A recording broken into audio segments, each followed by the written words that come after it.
So, sorry about the delay. Oh my god, I can hear myself. That's so annoying. You know what, I'll just ignore it. So, what we're going to be doing in this lesson is basically I'm going to demonstrate how to do an effect in After Effects, and I'm going to record my screen at the same time, and sort of walk you guys through that process, and then which I want you to go out and sort of do the same thing. I'll make the video immediately available, so it shouldn't take too long to go through it, and then you guys will be trying the same.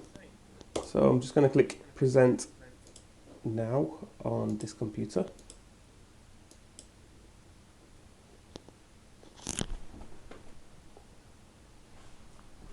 Excellent.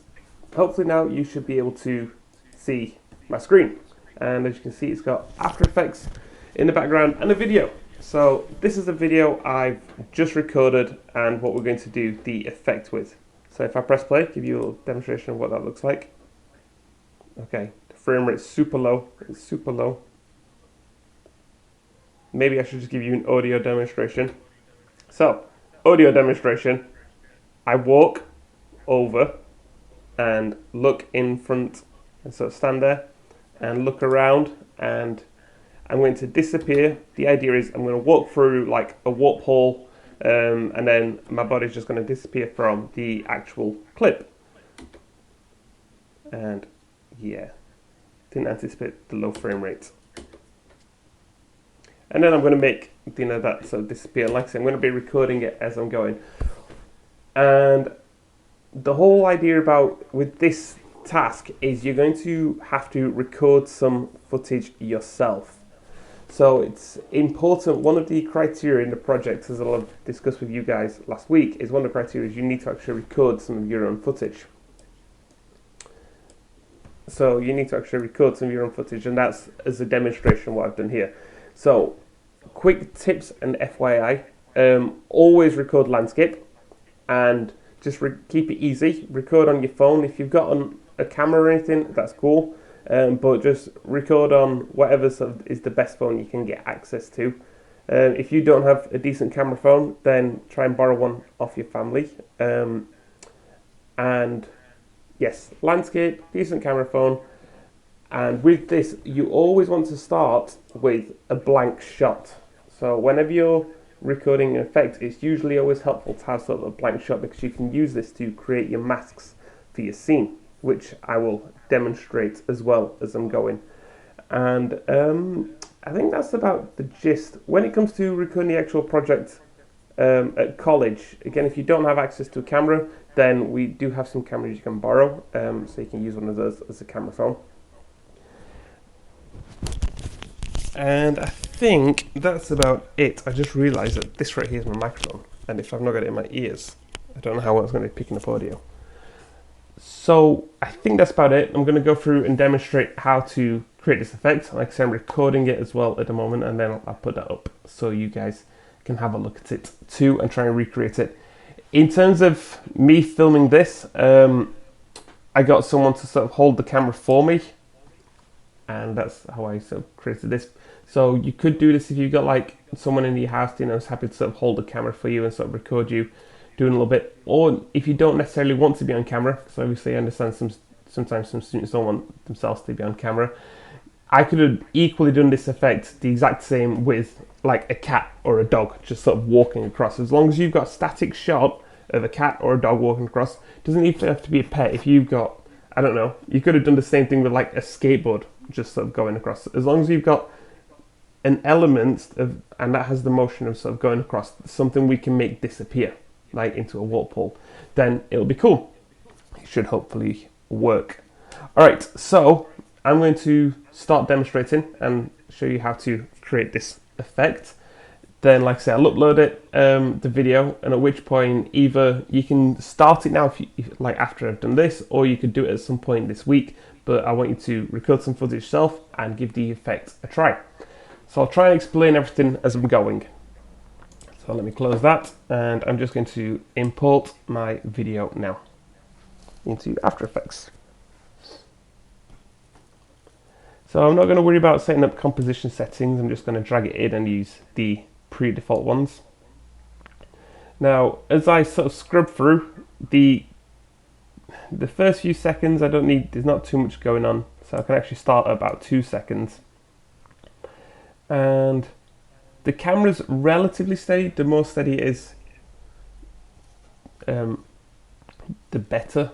So what I'm going to do is, to make this easier, we could stabilize this. There's a couple of ways to stabilize your footage, but probably one of the easiest ways is to use warp stabilizer. So if I just right click my layer and say warp stabilizer, it'll start analyzing it and stabilizing the footage. But that's going to take 2 minutes. So during this time, I'll quickly look at what people are saying in the questions. What if you don't have a dog or a skateboard? Use a football or something. Cool. Yep, that's good. Any family members who consent to being on video? Yeah, anyone, like, or anything. Like I said, as long as you've got something that can have the motion of movement. Sophie, you could throw a ball across the room. A lot of people sort of had the same idea. I've got a feeling when I watch these videos back, it's going to be a lot of people throwing balls. Lewis is saying, are you making a video out of this? Yes, I'm recording my screen on these computers because I know the frame rate's not the best. So I'm recording it on my computer and I'll upload that, quickly edit it, upload it, and it should be good. Don't throw cats or dogs or any pets. That's not good. But like I said, just to reiterate, the footage when you film it, if you make sure you do it landscape, don't do portrait, so make sure you get landscape. You ideally want a decent camera. If you've got like a HD camera, a lot of phones these days have got a HD camera, then you should be sort of fine. Do leave a bit of space before it with the empty scene, because we need an empty scene to make the effect work. I think that's pretty much the gist. But like I said as well, you do need to record some footage yourself to pass this project, because a part of this project is actually recording footage and then transferring it from a device to your computer and preparing it for editing. Right now, this stabilizer is still taking effect. It's done 51%. So let's just take its sweet time. 1 minute remaining.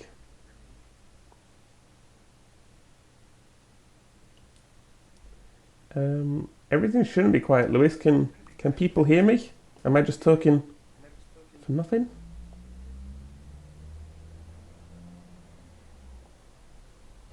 Cool. I'm Goog. Lewis, it might be your computer. It might be worth just exiting the chat or something, restart your computer and logging back in or something.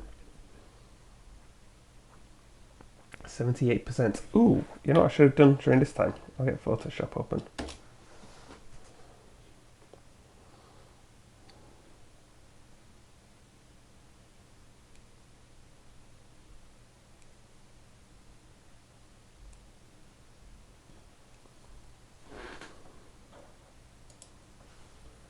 So it's almost done.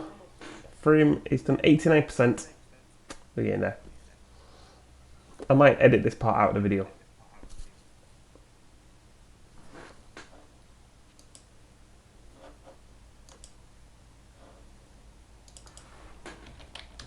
So I'm just creating a canvas 1920 1080 Photoshop, which I'll come back to later. Alright, it's done. It's just applying the stabilization. So because this was handheld, like I said, this should hopefully soften out the footage and make it a little bit better. Hopefully. We shall see.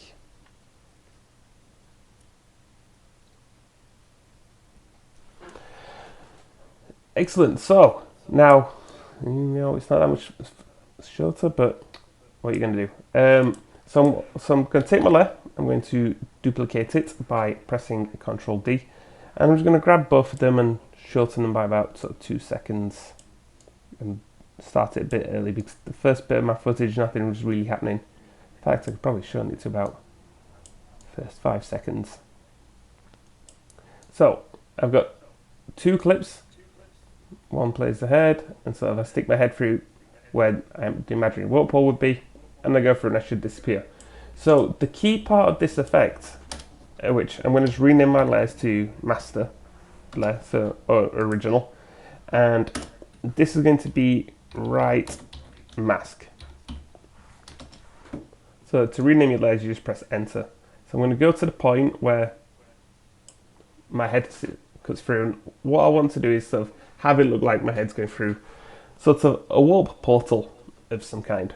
And really with the mask, we can just, for this, I'm just going to use a rectangle mask. Should I use a rectangle mask? Yeah, I'll use a rectangle mask. And on my footage, if I just, making sure my layer is selected, if I hide my bottom layer, it's just cutting it out. So you see we're just creating this cutout of the footage. But once I've sort of cut it out and I know the point I want, I'm just going to rewind a little bit. So where my head's not poking through, about there, just before, and I'm going to right click and say time, freeze frame. And then it's going to tell me, time remapping does not work with freeze frame. So I am either going to delete my time remapping, or let me just try pre-composing this. And see if I can time freeze frame it now. No, I cannot. Alright. I'll just click that top layer and delete my warp, and hopefully it shouldn't matter. So I'm going to right click this again, time, freeze frame. And what should happen now is, again, if I hide this back layer, this footage on the right side isn't moving. So what happens is, when I stick my head through, you can see it gets cut off, which is nice. That's sort of the effect that we're going for. With the settings, we could play with the mask a little bit if we wanted to, such as we've got a few options. If I go into it, we've got mask path, mask opacity, and mask expansion. So opacity, that's obvious, that tells you what that's going to do. Expansion increases or decreases it. You can tell if I use the tripod for record this, but I didn't, I just used some handheld.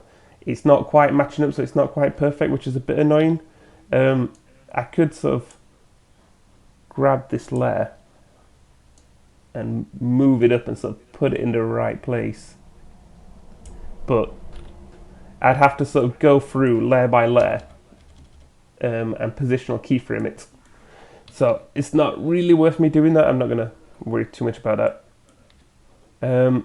Yes, so we've also got mask feather. What mask feather does is, if I increase that, you can see how it sort of creates this blur instead. So it gives you a much sort of softer fade out, which, you know, these are just options that you can play with. I'm just going to leave it at 0 for now, and 0, 0. I just wanted to show you the different options that we could do if you wanted to sort of tweak and refine this. So now I've got this, I just need to shorten the clip so it starts at the right time. So it needs to start about here. So if I press play, head's going to go through. It sort of disappears, it's hiding behind. I think I actually want, you know what, it'll look better for my video if it's just in front of the glass.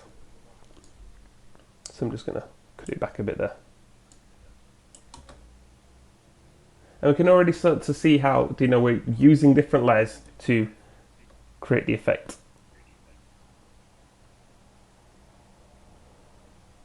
And then once we've got that and we're happy with it, the next thing we want to try and do is create the actual sort of warp wormhole. And there's so many different ways that we could do this. But for now, as a placeholder, what I'll probably do is I'm just going to maybe put a sphere down. So I'm just going to get a sphere tool, make sure no layer is selected. Wormholes and portals have always got to be a sort of purple, pinky purple. And let's put this where the effect should be. So there we go. And the idea is we want the head to sort of go through here. So, you know what, shall we have it? Yeah, okay, we'll just have it the whole time, that's fine. But now, we've got this weird issue where we've got sort of the layer ordering, where we have our wormhole, our portal, and it's fine. It's looking all right. But you know what? At this point, we could always go into Photoshop and we could hand make one. So let's say, I don't know what's going to be the best way to make a portal. Let's get you, and then let's get a crazy brush. So I'm just going to very quickly create a strange weird portal.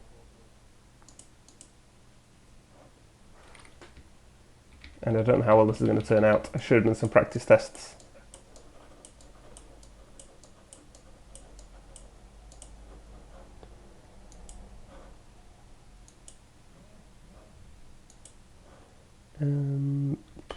What's going to be the best way to do this? Let's stylize and sphere. Where's sphere?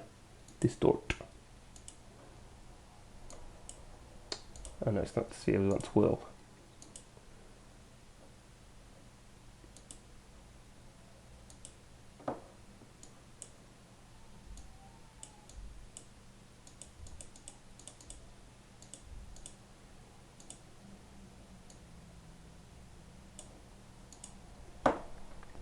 Cool. Alright, like I say, it might actually be much nicer if you hand draw one of these, but you know, you could go ahead and create this however you wanted.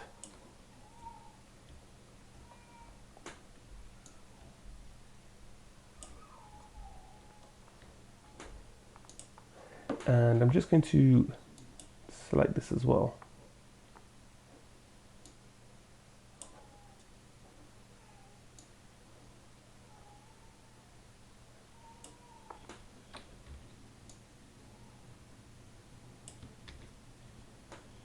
And invert and delete. I don't know. That'll do. Like, we could... It might be nice to sort of get like your smudge tool as well and sort of pull areas out. But that doesn't apparently want to work for me right now because I'm under wrong layer. So you know, in like a sort of Rick and Morty sort of style portal, you'd probably have a bit more sort of something stylized. You know what? I've got an even better idea. Sorry, a lot of this I'm sort of tweaking and making up as I'm going. Just Control and Z this back to its regular sort of style, and then select you and try and make it a proper circle. If I started with, because I made a 1920 by 1080 image, and then when I applied the twirl, it didn't give me a proper circle. So if you start with like a 1024 by 1024 image, right, let's get you, and then Control Shift I, and then delete.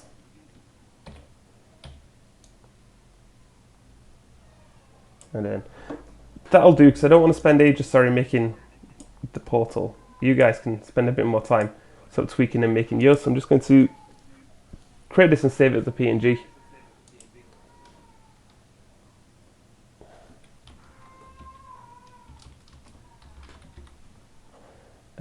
I'll just put this on my computer, PNG.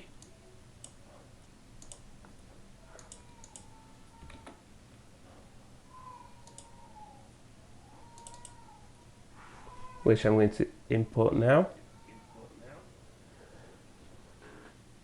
But my computer's being a bit unresponsive.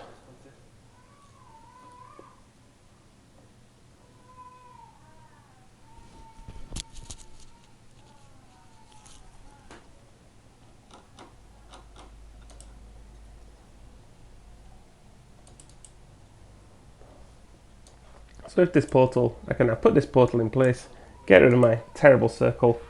And again, feel free to spend longer on yours, but what I'm going to do is, there's a teeny tiny little 3D cube. If I click this, it's going to put my thing in 3D space.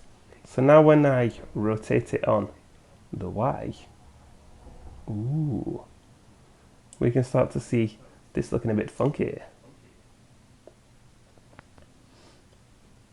Okay, so there's my portal. Sorry, that took me a while, but you know, it looks a lot nicer. Plus I could do things as well, like add some keyframe rotation on the Z. So it's totally going to be worth it. And so I'm just adding some there, and let's go over there and put 10. So now, as I play, the wormhole's actually moving. So this would be even nicer if you'd actually, made because my anchor point's off center, it's got a bit of like circular movement too, which is cool. Right, so now for the next part. I should have done the rotation last.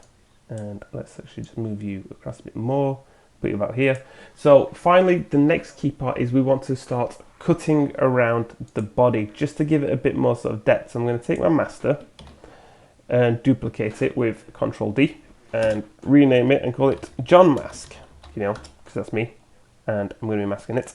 I'm going to put it on the top, and just for now I'm going to drop the opacity. So you can either press T, or you can go down to your transform and drop the opacity a little bit so we can sort of see through.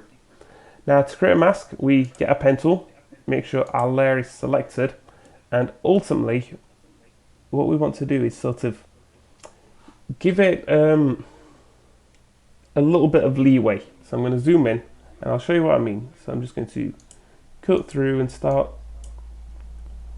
creating my mask. And the pen tool is very much the same as the one in Photoshop. So that means once you've put your points down, you can always go back and like re-edit them.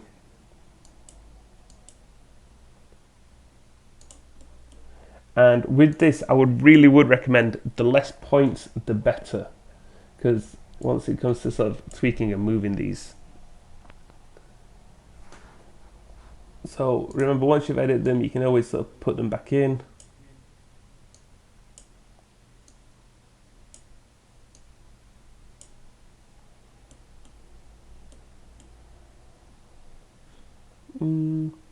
I think if I move my portal a bit more back to the left, so it's a little bit more in the middle. And yeah, that's looking alright. So now I've got this mask where I've sort of cut around my head and it looks like, my head's gone in. We're going to need to keyframe the mask, and this is going to be the time consuming part. So if I turn on my keyframing, essentially what that means is I've created this path is this shape, but if I rewind, I'm going to have to drop my opacity a bit again. So you see how the mask no longer fits. Essentially, I need to get that mask to sort of constantly follow. So I'm just going to, it's not actually you I want to affect, it's the portal. Is it the portal? No, it is the mask path. So I need my mask path to basically follow me as a person. So I'm just going to get my pen tool again, and if I click on its points, I can move it. And I just need it to essentially follow me.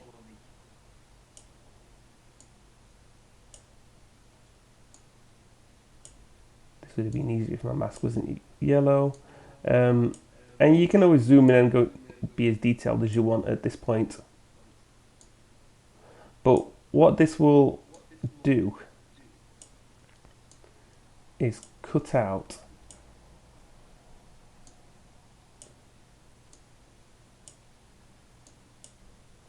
but it'll also keep the keyframe, it'll keep the position of all this information, and it should hopefully sort of try and predict and follow the path. So this, like I said, this is going to be the time consuming part, and you can add more points if you need to, so you can sort of like always go in there and control click and move them around, and alt drag will allow you to redo your Bezier arms. But I'm not going to worry too much about sort of detail there, because I'm just going to increase the feathering, and that'll give me, and decrease my expansion a little bit. That should give me a bit of leeway. And as you can see, it almost works.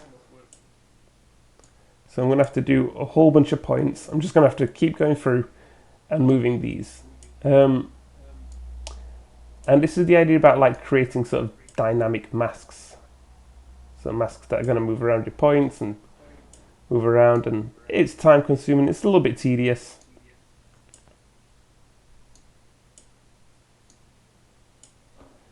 This would be better if I didn't have any feather for now.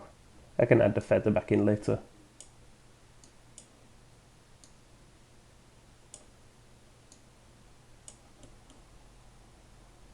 And if you do a ball, that's cutting around a ball is going to be a lot easier than, say, cutting around me, a face. Is that tracking it better? It's a bit better. You can see how the mask's sort of going around.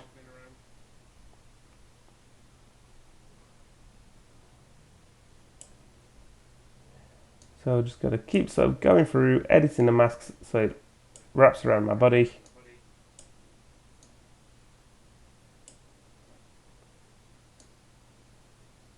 I wish I didn't overact this now, making more work for myself. But yeah, like I said, it can be a bit tedious, but it can also be a bit relaxing. Maybe if I wasn't recording this right now and trying to talk through, I'd probably just be listening to some music and chilling out and making a bit of a job of it.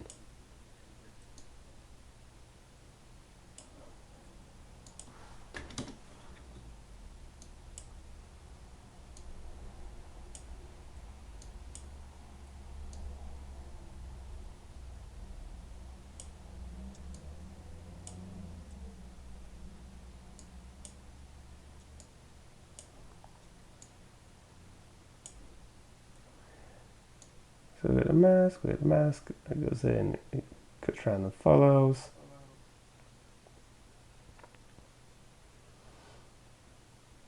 And then just before I come out, we're going to have to add a bit more keyframing. Oops, that'll do. And then sort of just reverse the process out. You up there, you around here.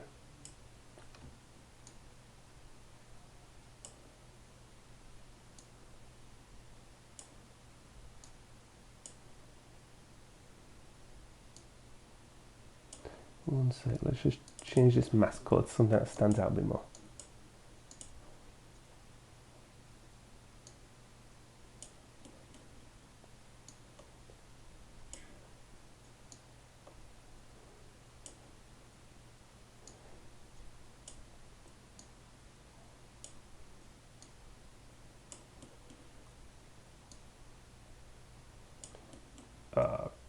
Stupid jacket.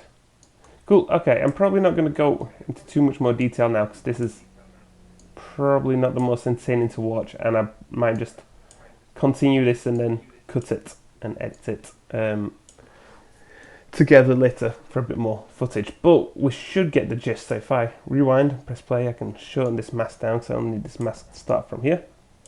So we walk over to the portal. Let's see how it's looking. Because my computer's sort of trying to process it at the same time at full quality. If I go to half quality, and also let me just add a bit of feather back in.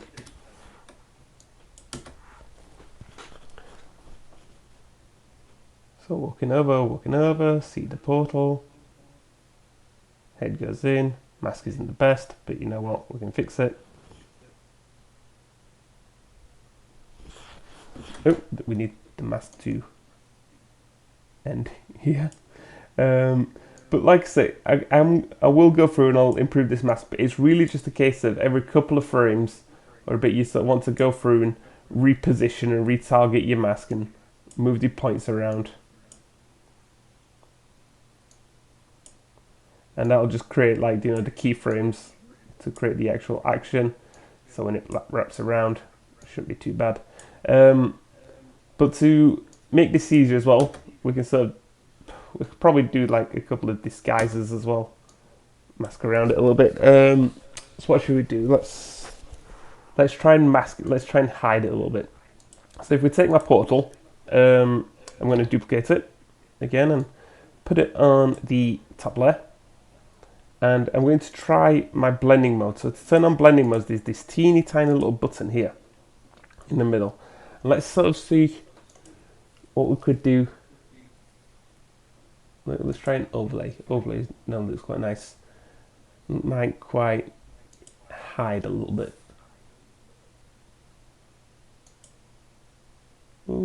Lighting's not too bad.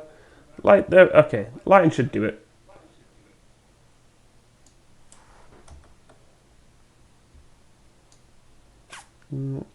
Nah, it's cutting out my skin. You know what, that's not going to work.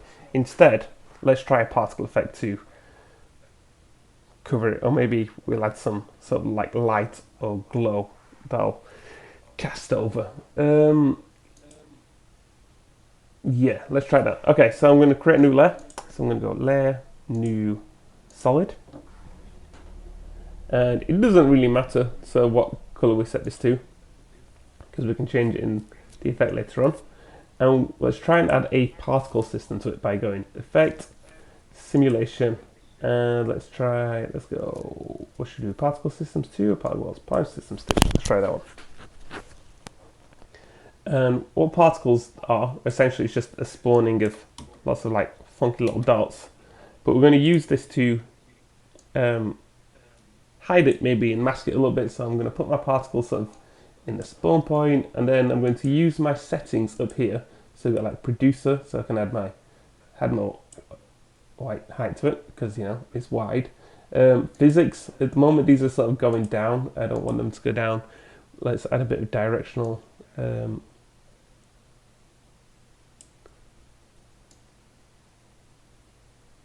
We can sort of add some, should we add some gravity? No, I think what we need to do is rotate the image 90 degrees.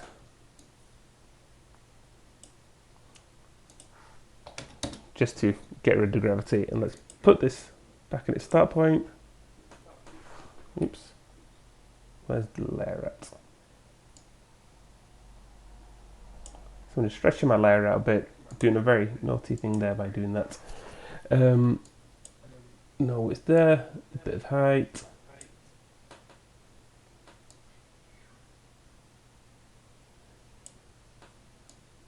And just sort of scrolling some of the numbers, seeing, you know, what sort of effects that they have and how they sort of change things.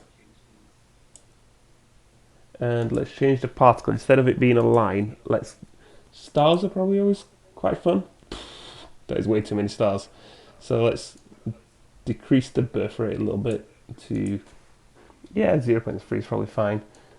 Decrease the longevity, we don't want that much. Let's change the colours as well, so they're a bit closer to something from our scene.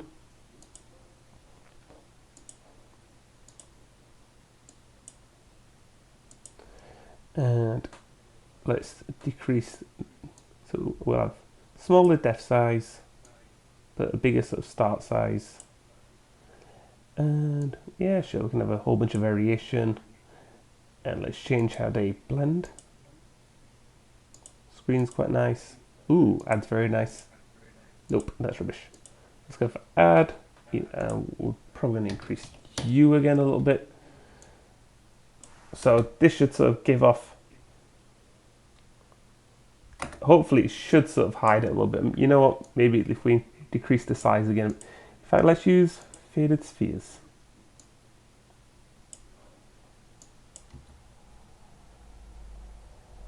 Like I said, by having that on top, it should disguise a little bit more of some of the action, especially if we increase the birth size, increase the birth amount.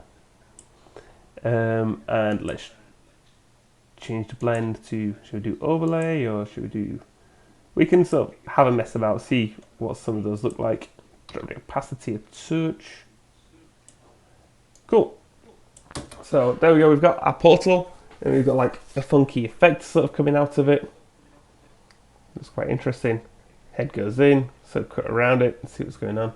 And then I step through it. At which point, so it disappeared. There you go. That's sort of the whole effect. That ended up being way more detailed and specific, I suppose, than I expected to be. I think when I planned out initially, I thought this was going to be a bit easier, a bit sort of straightforward. I thought it could be quite fun, but you can go into as much detail or as little detail as you